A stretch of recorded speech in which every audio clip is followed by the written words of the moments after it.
Salida de la cuarta y última serie eliminatoria de los 200 masculinos. Recordamos, los 3 primeros directamente progresan a semifinales. Habrá 4 tiempos a repescar entre las 4 series que se han efectuado. Iñaki, vamos. Venga, Iñaki. Por acá vemos el vencedor de esta serie, Iñaki Criado, y hay que ponerse un menú.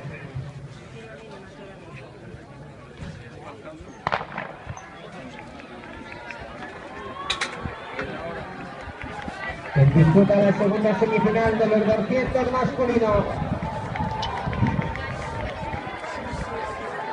¡Vamos, vamos, vamos!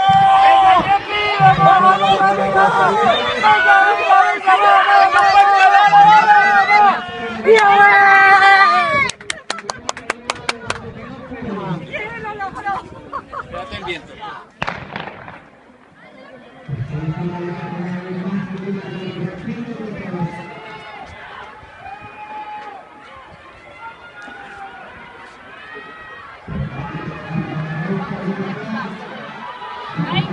¡Vaya aquí! ¡Vamos, David!